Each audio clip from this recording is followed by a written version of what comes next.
Hey everyone, it's been a while.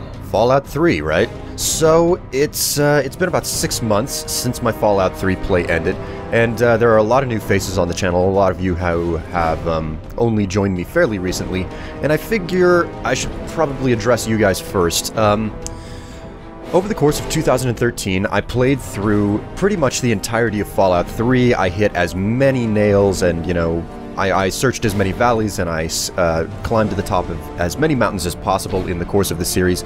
It was 26 episodes long. Each episode was, in the ballpark of about an hour, and I had a lot of fun doing it. It's one of the more successful series that I've done on my channel. Hopefully, if you're a new subscriber and you haven't seen it before, you'll go back and take a look at it. But in each individual episode, I make a direct statement at the beginning that I'll have a specific video up that will detail the mods that I'm running. So this is that video, and now I need to address all of you who have been subscribed to my channel for, a longer period, and I'm pretty much all I have to say to you is I'm sorry, really, because, for a full year, it's been, about 6 months since the series ended, and I still haven't gotten this video out over the mods that I used in the game. And the fact of the matter is that the only reason why I haven't done it is because I hate messing around with mods. That's really what it comes down to. I thought that if I promised you guys something, I would, feel more obligated to get it out on time, but that's clearly not the case. So, with that said, I'm never going to do something like this again. I'm never going to do a video over mods because I just can't stand showing people how to get your hands on them, how to install them, because quite simply put, that's tech support, and I really don't like doing tech support. So first off, this video is not about how to install the mods and get them running. This is about, the mods that I chose and why I chose them. If you want to get the mods working, you're going to have to do all of the tech work yourself. Feel free to discuss it in the comments. Don't just expect me to help you, because that's not my area of expertise at all. So, what I'm going to do here is I'm going to hop over to my desktop, and I'm going to show you the mods that I have running. I'm going to show you some of the tweaks that I did to get Fallout 3 running. And after I go over all of the mods that I have installed, I'm going to switch back to Fallout 3 here and show you some of the internal settings that I have, because I have some unique graphical mods installed that allow me to increase depth of field and blurriness and change the colors and saturation and whatnot, and those things are controlled from within Fallout 3 here. So I'm going to switch to the desktop, show you the mods that I have installed and explain why I chose them, and then I'm going to come back into Fallout 3 and show you the individual settings to get the game looking the way I did. So without further ado, I'll just go over to the desktop. Ooh, okay, desktop. Wonderful background once again. Now, the first thing that I should tackle whenever it comes to Fallout 3 is the fact that a lot of people seem to have trouble with Fallout 3 not running. It will crash, or it will run for a short period of time and then it will crash. And this is typically only the case whenever you are running on Windows 7 or Windows 8. So I highly suspect what the case is that in Windows, I'm pretty sure that what it comes down to is that Windows XP and Windows Vista, which were really the only two operating systems available whenever Fallout 3 came out, they were not designed as, they weren't really pushed as 64-bit operating systems, and the type of processor that was available at the time was a dual-core processor, and these days we have more cores to the processors that are found inside of computers commonly. So just to kind of explain what's going on, originally, computers only had one processor, and basically that means that they only had one brain that did all the calculations. And then at some point, we ended up upgrading to having 2 cores in a single processor. And 2 cores in a processor means that you've basically got 2 brains running calculations at the same time, but in order to get your programs to run properly, you have to get those 2 cores to run in sync. So you have to push calculations through them so that the results come out within a proper time frame of each other. So basically, if one core is finishing its processes too quickly and the other is finishing its processes too slow, you get these mismatches where half of the data is missing for the program to properly run. And quite frequently what happens whenever the data mismatches is that the program will crash. So because the Gamebryo engine, which is what Fallout 3 is built off of, it was specifically designed around a dual-core processor for Fallout 3. It was not designed to compensate for having more than 2 cores. So what will frequently happen whenever you install Fallout 3 from the outset, it will default to trying to use all of the system resources. And what happens is that the engine is not designed to compensate for more than 2 processing cores. So what will happen is the calculations will push through at different paces. One core will be ready to go, while another core will not have its processes ready, and that mismatch in completed calculations will result in the program crashing. So the way to fix that is to tell Fallout 3, listen, you are limited to this much system power. So in other words, you want to tell it, hey, we may have 4 or 6 cores in a computer, but you can only use 2 of them. So the way to do that is to modify your Fallout INI file. And the location of that file is in My Documents, My Games, Fallout 3, and it is the fallout.ini. Now you can find this by just using the search feature on your start menu or wherever the search feature is in Windows 8. That's not an operating system that I use. But if you just search fallout.ini, you will be able to find this file. Now, it can be a little bit intimidating, but this is very common for anyone who has experience modding a game. And the fastest way to fix this is that I'm going to link this into the description, but this thread on the Steam user forums basically defines what you need to modify. And what you need to search for is useThreadedAI equals 0. So if I just hit Control F in the text editor and I search, there we go, it brings it right up. And this line right here, because my INI is already modified, but for you, this should say useThreadedAI equals 0. You want to change the 0 to a 1, and then you want to hit return, go to the line below it, and type in this right here. You can copy and paste it from right over here as well. INUMHW threads equals 2. And it's this line right here that tells Fallout 3, hey, use only 2 processing cores in the computer. And whenever you do that, then you don't get the mismatching calculations pushing through at the wrong rate and whatnot. So Fallout 3 should, in theory, stop crashing altogether for you by just modifying your INI file like this. Once you type all of this in, copy, paste, or whatever, you just go ahead and save it. I'm not going to because mine is already good. And quit. And you can start up Fallout 3, and it should run straight without any problem. You don't even have to mod your game after this. And it should just flat out work. So if you're still crashing after that, I really don't know what to tell you.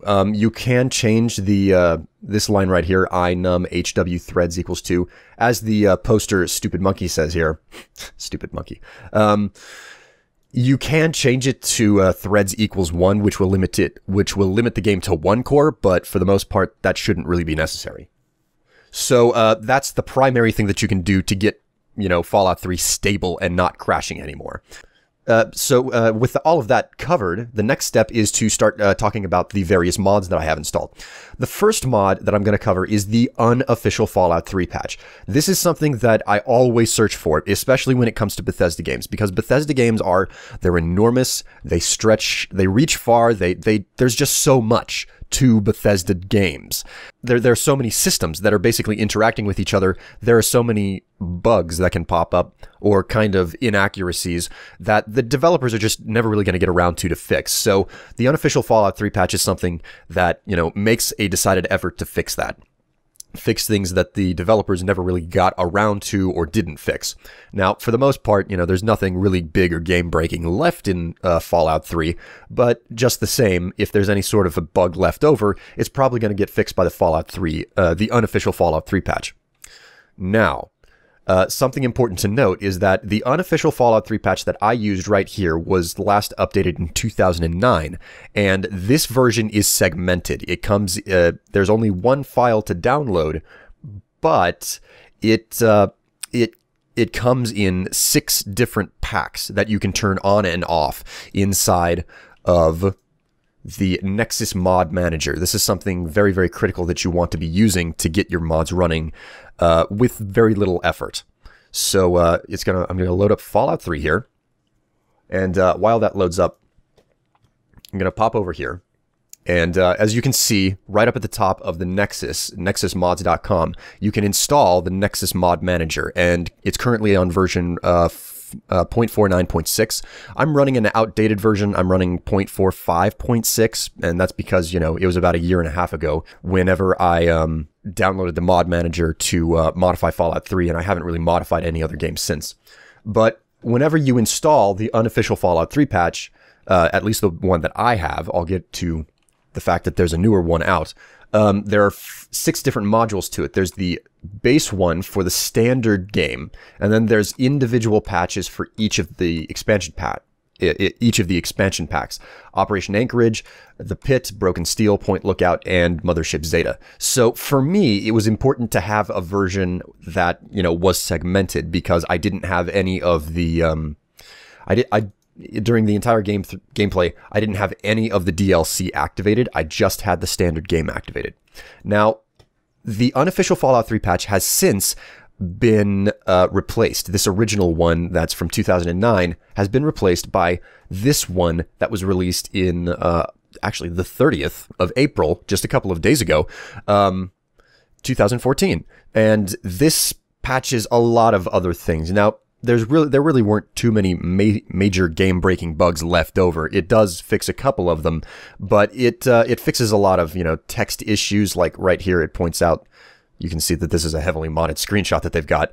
It says "pretty nice guy," and she says this even when you're a girl. So, you know, they're making an effort to fix very, very minor things in addition to any leftover bugs. So if you're going to play Fallout 3 on the PC, the unofficial Fallout 3 patch is probably something that you want to get and install no matter what. And like always, you want to read the description on all of these mods to understand how to install them and get them working.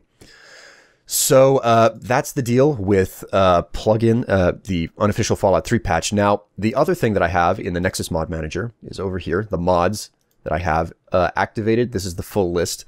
If I come up here, the next mod that I always have installed on any Bethesda game is a texture pack, because the textures for Bethesda games, they're perfectly fine right out of the box. There's nothing too bad or wrong with them, but they can be improved. And given if you're, you know, a PC game enthusiast, you're going to have a rig that's going to be able to handle a whole lot more than what they built for consoles. So you can pump it up to look better. And as you can see in some of the screenshots, this is the default texture. This is the NMC texture. It looks a whole lot better, and what's more, NMC has done a phenomenal job of keeping this up to date and making the packs compatible with new versions of the Nexus Mod Manager. So if you look right down here, the last time it was updated was the 15th of March, 2014. So that really wasn't too long ago, considering that he started this way back in 2010. And there's a very specific thing about the NMC Texture Pack, and it's the fact that if I scroll down here, there are 4 different sizes of the Texture Pack. Now, NMC has changed what he is offering in the texture packs. They're no longer using the same tags as me. If I come in here and I find, here we go, I have installed full NMC's texture pack. Now, full is no longer available because he basically changed the way that he's describing them. I'm certain that the maximum is the same thing as full, but if you look right up here, maximum, typically all of the textures are 2048 by 2048. That's enormous, okay? And you actually need more power, you need more RAM in your computer than Fallout 3 defines as necessary. You basically need more system resources to actually run NMC's texture pack at its highest level. So, but, you know, if you don't have a computer that can process maximum, you can also use large, which, you know, does a little bit less of a hit to your game. You can also install performance and light, and these are just, you know, higher quality texture packs that they're good. They're great, and they'll run on lower end PCs, something that's not, you know, super beefy. My computer, you know, it's a production PC. I have all the RAM in the world to throw at, you know, a modded Fallout 3 because you know, I'm doing video production as well. I think I have 26 gigabytes of RAM in this machine. So, and that's a 3-year-old machine. I need to strip it down and rebuild it as well this year. Anyways, One of the problems that NMC's Texture Pack will introduce, though, is the fact that Fallout 3 is a 32-bit application, and that means that by default, Windows will only assign it 4 gigabytes of RAM to cache the world data and the texture data that it has to keep in the RAM for the game whenever you load an area or something. So what you have to do to get the larger, at least maximum and large, I know for certain. I don't know about performance or light, but if you use maximum or large, you're definitely going to have to modify Fallout 3 as an application to utilize more RAM so that it won't crash because you're trying to put more data into the RAM than it has assigned to it. So to do that, you have to download the large address aware enabler for Fallout 3. This is also by NMC, I believe. Yeah, this is by NMC. It's originally by someone else, but he basically took the program and moved it over and made it compatible with Fallout 3. And basically, you'll be able to tell Windows to assign more RAM to Fallout 3 than the default 4 gigs. It's pretty straightforward. It's there for the express purpose of just allowing Fallout 3 to utilize more RAM so that you can have ridiculously large textures assigned to the application while it's running. You know, you're going to have to read through the description like normal to figure out how to use it, but this is necessary if you're going to be using the maximum or large resolutions on Fallout 3.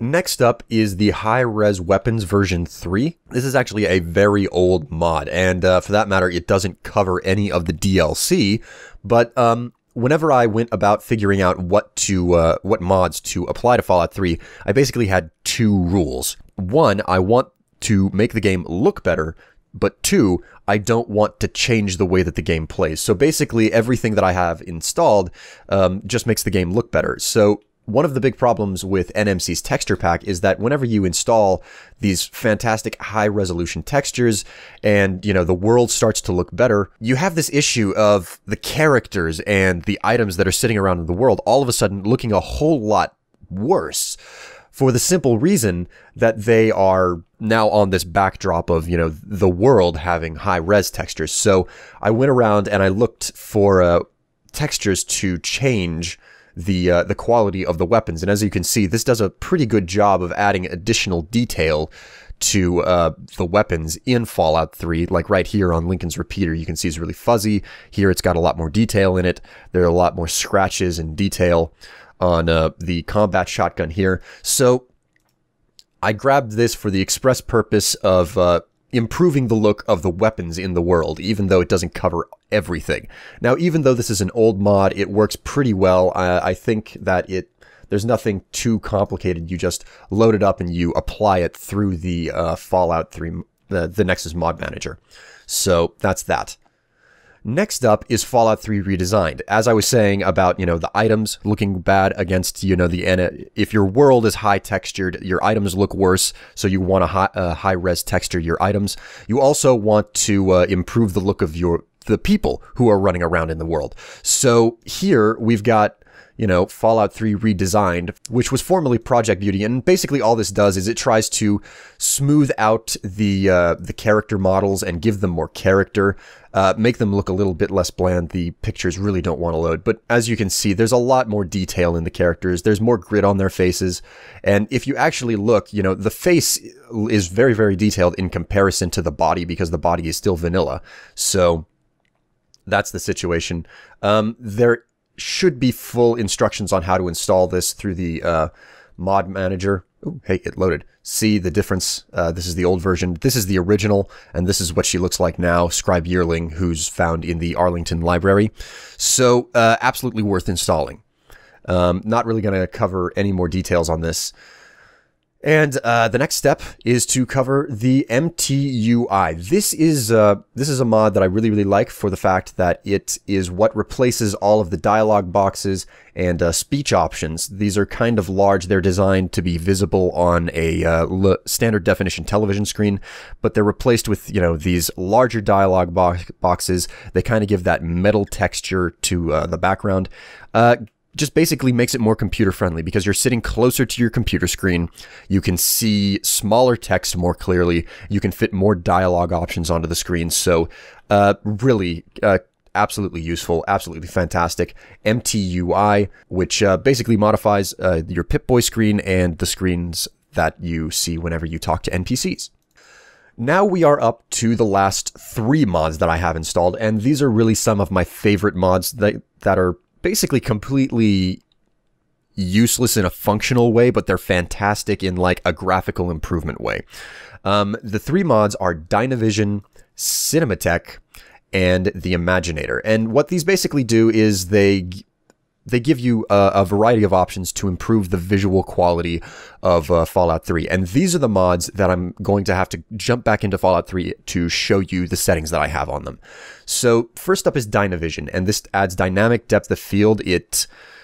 Depth of field is basically where if you're looking at a character, they are in focus, but the things off in the distance behind them are blurry. So Dynavision adds depth of field. It basically blurs the distant land. And it really doesn't make a major hit to your frame rate. So Dynavision is absolutely fantastic. I love it. As you can see here, the signboard is perfectly in focus, but then everything around it is very, very blurry. And that's exactly what happens whenever you actually focus on something. And more specifically, that's something that happens whenever you focus with a camera. The next up is Cinematech. Now, Cinematech I actually haven't used through the entire gameplay because Cinematech adds film grains. As you can see, these streaks and these grungy hits. It gives it kind of like an old Hollywood feel from films that came out of the 1950s and whatnot, because, you know, the film gets dirty and, you know, the dirt is then projected onto the screen and, you know, they don't clean things up. So it gives it a little bit more character and, you know, that might be something for you. But personally, I found that after applying these filters to Fallout 3, they would just, they would give trouble to YouTube because, you know, it was going to be a video, it was going to be compressed. And if I put additional, clutter in it in the form of a film grain, it would just make the overall look of the video after compression look worse. So I never had this on, though I will admit I probably would have had it on if I was just playing the game on my own. Finally, last but not least, is the Imaginator. The Imaginator has to be my favorite because it gives you this option to change the colors and saturation of the game. I absolutely love the Imaginator because it gives you this opportunity to oversaturate or desaturate, or, you know, pump up the blues or, you know, wash it out and make it look gray or, you know, sepia tone. The Imaginator is fantastic. There's not a lot of point to me explaining it while looking at the page, but I love the Imaginator. And I'll probably link out to a fellow named Gopher Vids here on YouTube, because Gopher, he is he's one of the guys that worked on creating Cinematech and Dynavision. And he does a fantastic job of basically explaining the value and the purpose of these mods because, you know, he had a hand in it. And also, there's another mod that I tried to get installed called the Director's Chair. The way that Dynavision, Cinematech, and the Imaginator work is they put items in your inventory that give you a set of menus to control and adjust the settings for these mods. The problem is that you have to bring up your Pip-Boy, and then there's a bunch of menus that you have to drill down through, and it can be kind of jarring whenever you're trying to change the visual look. The Director's Chair just basically adds a bunch of extraneous controls that let you control that stuff without having to bring up your Pip-Boy, which is great whenever you're trying to, whenever you want to snap back and forth between the features and settings quickly to find what you like. But I couldn't get it to work, and moreover, the gameplay, I wasn't going to change the settings on a regular basis, so I just went through the Pip-Boy to get everything working, because I just needed to choose the settings that I wanted, and I never changed them through the entire play. So, with all of that said, that's all of the mods that I have installed, except for the one additional William Strife voice replacer, which I made personally for myself. I'm not going to distribute this outside, but basically it's just me doing all of the grunts and the moans whenever you you know, get hit or shot in the game, and I put it in there for a little bit more immersion. Anyways, I'm going to jump back into Fallout 3, and I'm going to show you the settings that I used for Dynavision and the Electro City Imaginator. Whew. Okay, so here I am, back in Fallout 3, and like I said, you can control these things with the director's chair if you can get that working, but I just used the versions in the Pip-Boy. So there's Cinematech, and like I said, I didn't have this active for anything, so you can mess around with the settings there as you see fit. But with Dynavision, it's basically, you know, this is the mod that allows you to control depth of field and focus, and with depth of field, I had it active everywhere. And I had the speed set to its slowest. You can see that the option that's missing in Dynavision is the one that I have active. So you can set it to fastest, which means that it's going to snap between... it'll change the focus field very, very quickly. But what I like is the slowest because it gives... it makes you notice it more. And, you know, depth of field is something that I want on because I want to notice it. Now, there's also Dynavision Blur Strength. I have this set to maximum as well. If I set it to low, and I go back out of the menus, you can see that things are blurry, but then if I come back in, and I set it to high, you should be able to see a difference in the blur strength of the distant land there. It does get more blurry, and that's really what I want. I want the distant land to be blurry because I want to be focusing on things that are right in front of me. Moving on, there's the soft focus, which, I mean, I have it set to its highest, but if I just completely shut it off, you should be able to see the difference. Here it is on, and here it is on. Yeah, I had it off, and now it's on. So, then I have Dynavision aim options, which basically means that, you know, the depth of field will change whenever you use the aiming option, and I've had it on the entire time. But basically it means, you know, the rock is a little bit blurry because it's far away, but it gets clearer whenever I zoom in on it, whenever I aim, because I'm focusing on the rock now. And as you can see, the walls of Megaton in the back there, they get a little bit more clear whenever I do the focusing as well, because my plane of focus is moving forward a little bit.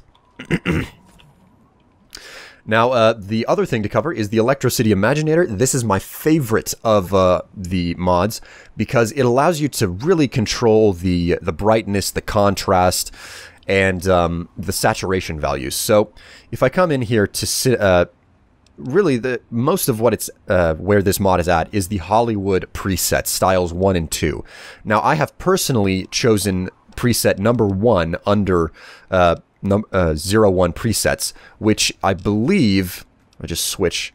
Yeah, see, rich color with blue shadows. That is what I have been set to the entire time. But there are a lot of other ones, such as Purple Mountains Majesty. Done, and I shut that off, and you can see, wow, look at what that has done. The ground is more orange, the sky is a lot more blue, the world is just overall a whole lot more purple. So you can really get some great looking saturations with this.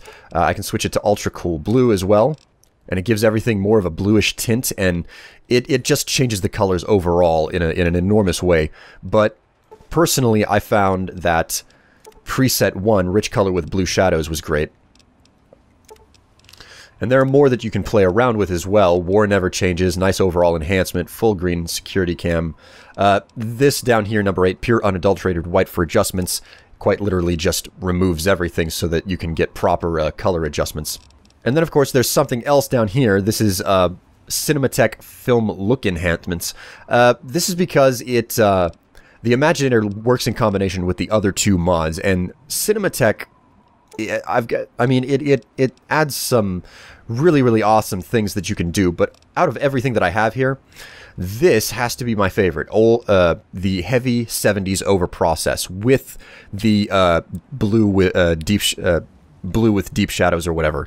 If I turn this on, and then I hit back, and I shut it off, I really like what this does because it really brightens up the sky and it saturates a lot of the color. It looks fantastic. I really love the way that this looks, but whenever I was thinking about the way that this would process in YouTube, I thought to myself, this probably isn't going to look for the best overall, and it's really not the best, you know, whenever you go into a dungeon or something. So, that's the reason why I didn't have this on. If I was playing on my own, though, this is probably what I would have had the game looking like. But I'm going to come back, and there are some other things that I want to focus on right here. Horizon Clean, High Performance Depth of Field. I have this set, if I set it to low, you can see that highest all of a sudden pops up. But now that I have it set to low, I'll back out. And you can see that the horizon, the mountains in the back, and the trees right there, as far as my vision goes, they're very, very clean. They're crisp. You can see edges very clearly.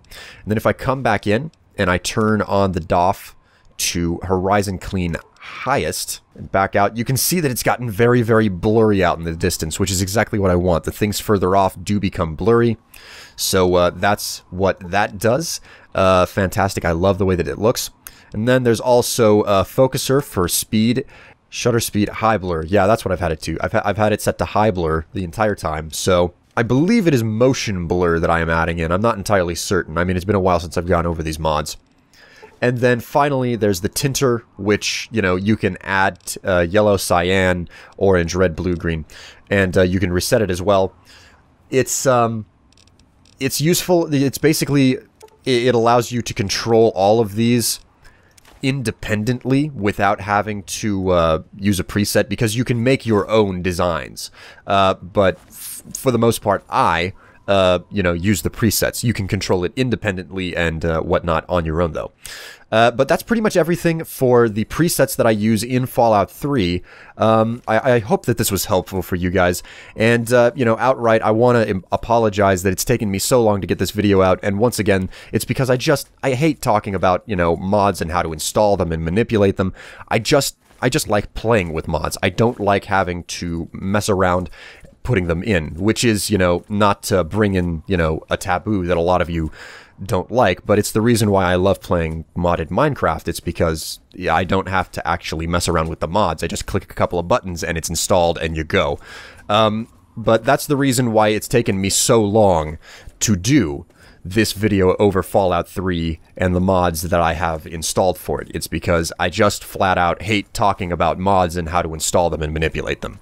So, you know, this isn't going to happen again, but with this, I have now, you know, closed the book on Fallout 3, and I'm quite happy to have done that. Maybe I'll be able to move on to another project that you guys really want me to do sometime in the future, because with this done, you know, it's a book closed, and I just feel like I've got a weight off my shoulders. But anyways, I'm William Strife. This has been the mods that I had installed for my Fallout 3 play. For those of you who are still watching and new, you know, go ahead, check out the series over on my channel, full playlists and everything. But until next time, I'll see you guys later in another video series, another time. Bye!